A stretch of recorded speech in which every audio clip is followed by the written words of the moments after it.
Olá, minha gente, a paz do Senhor, muito boa tarde, que Deus abençoe a cada um de vocês. É um prazer retornar aqui à nossa leitura. Eu quero convidar a você a mergulhar hoje na segunda carta que Paulo escreve aos Tessalonicenses.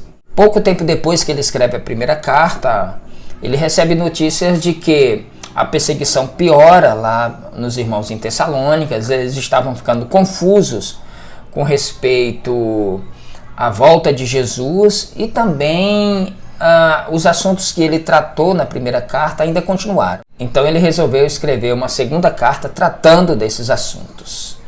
Vamos orar agradecendo a Deus por esse momento. Senhor, nós te louvamos por tua misericórdia e bondade. Eu te louvo pelo meu irmão, esse que está acompanhando a leitura comigo. Te peço uma bênção toda especial, Pai, para a vida do teu filho, para o lar do teu filho. Também oro para que teu Espírito nos ajude a compreender a tua palavra. É no nome de Jesus que oramos. Amém. Vamos lá então. 2 de Tessalonicenses, capítulo 1. Paulo, Silvano e Timóteo, à igreja dos Tessalonicenses, em Deus nosso Pai e no nosso Senhor Jesus Cristo. Graça e paz a vós outros da parte de Deus Pai e de nosso Senhor Jesus Cristo. Caros irmãos, sentimos-nos no dever de continuarmos render graças a Deus por vós. Aliás, como é justo, porquanto vossa fé tem crescido muito e o amor de cada um de vós transborda de uns para com os outros. Por essa razão, nos gloriamos em vós perante as igrejas de Deus devido à perseverança e fé demonstradas por vós em todas as perseguições e nas aflições que estáis suportando. Elas são prova evidentes do justo julgamento de Deus, a fim de que sejais considerados dignos do reino de Deus, pelo qual sofreis. De fato, é justo diante de Deus que ele retribua com aflições os que vos causam tribulações. E quanto a vós que sois atribulados, vos dê pleno alívio, bem como a nós, assim que o Senhor Jesus se revelar no céu, com seus anjos poderosos em meio às chamas flamejantes. Ele punirá os que não conhecem a Deus e os que não se submetem ao Evangelho do Senhor Jesus Cristo. Eles sofrerão a pena da destruição eterna, ou seja, a separação permanente da presença do Senhor e da majestade do seu poder. Esse evento se dará no dia em que ele vier para ser glorificado nos seus santos e exaltado em todos os que tiverem crido, inclusive em vós, que crestes em nosso testemunho. Conscientes desse fato, oramos constantemente por vós, a fim de que o nosso Deus vos torne dignos de vossa vocação e cumpra com poder todo o bom desejo e toda ação que resulta da fé. Assim o nome do nosso Senhor Jesus será glorificado em vós, e vós nele, conforme a graça do nosso Deus e do Senhor Jesus Cristo. Vamos para o capítulo 2. Caros irmãos, quanto ao retorno do nosso Senhor Jesus Cristo e à nossa reunião com ele, vos suplicamos que não permitais que vosso modo de crer seja influenciado, nem fiqueis amedrontados por causa de profecia, palavras ou cartas atribuídas indevidamente à nossa autoria, como se o dia do Senhor já tivesse chegado.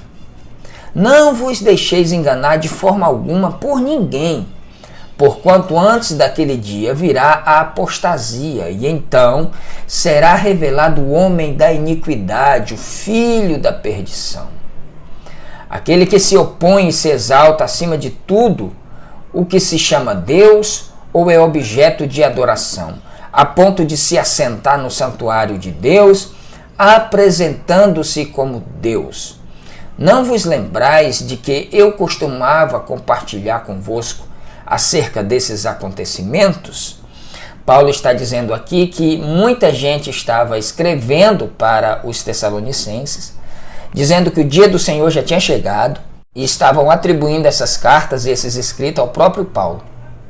E Paulo diz: não, irmãos, não se lembram que eu comentava com vocês de que o dia do Senhor acontecerá somente depois que se manifestar o filho da perdição? Vai se manifestar esse narcisista, esse homem querendo adoração para si, se colocando no lugar de Deus, fazendo sinais e prodígios, dizendo ser Deus. Paulo fala que antes deste filho da perdição se manifestar, haverá uma apostasia tal, de forma que tudo será feito em nome de Deus, mas nada será Deus agindo. E ele disse, olha, esse filho da perdição se manifestará.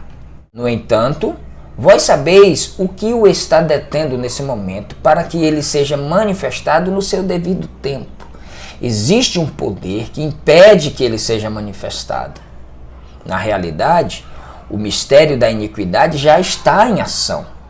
O poder dele já está em ação, restando tão somente que seja afastado aquele que agora o detém. É Deus que detém, é o Espírito Santo que detém a força do maligno para que o filho da perdição não se manifeste.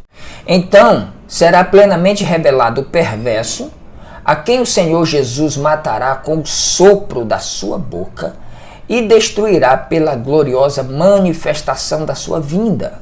Ora, o aparecimento desse anticristo é de acordo com a ação de Satanás, com todo o poder, com sinais e com maravilhas ilusórias, e com todas as artimanhas e engano provenientes da injustiça para os que estão perecendo, porquanto rejeitaram o amor à verdade que eu poderia salvar.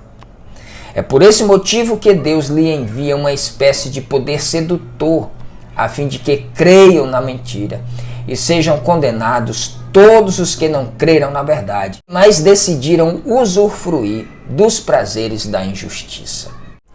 Deus permitirá que esse filho da perdição, esse anticristo, se manifeste com poder sedutor, induzindo as pessoas com ilusões, com milagres, com sinais ilusórios, com todo tipo de artimanha, para que se manifeste aqueles que amam a mentira e não a verdade.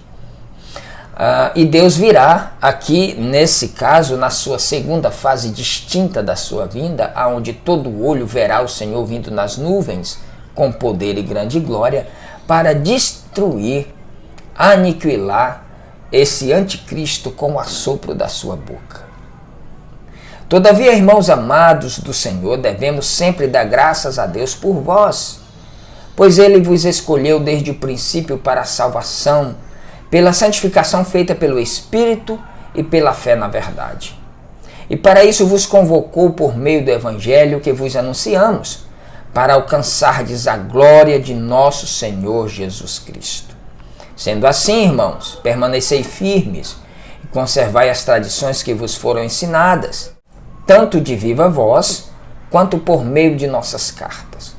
Que o próprio Senhor Jesus Cristo e Deus nosso, que nos amou e nos deu eterna consolação e boa esperança pela graça, conceda ânimo aos vossos corações e vos fortaleçam para fazerem sempre o bem, tanto em atos como em palavras. A recomendação de Paulo é que eles não fiquem se preocupando com essas cartas mentirosas que estão chegando ali, dizendo que Cristo já tinha voltado, mas que eles continuassem perseverando na doutrina, no ensino que eles receberam oralmente ou por cartas, e que eles não se afastassem desse ensino de forma nenhuma. De modo algum eles deveriam aceitar um outro ensino, um outro evangelho, que venha desvirtuar daquilo que eles já tinham aprendido. E que o anticristo se manifestará no tempo certo, determinado por Deus, mas existe a força divina e o poder de Deus que ainda o detém. Quando esse poder for tirado, ele se manifestará, mas tudo em seu devido tempo. E nós continuemos firmes, avantes, sabendo que Deus é galardoador daqueles que o buscam e que perseveram na doutrina do Evangelho e nos ensinos do Senhor Jesus Cristo. Conservem firme as vossas tradições que vos foram ensinadas. Essa é a recomendação de Paulo, E eu recomendo a você, conserve firme o evangelho genuíno em seu coração. É assim que tem que ser. Que Deus abençoe. Esse foi o capítulo 1 e 2 da segunda carta aos Tessalonicenses. Nós concluímos amanhã o terceiro capítulo e essa carta é bem curta. Um forte abraço e até lá.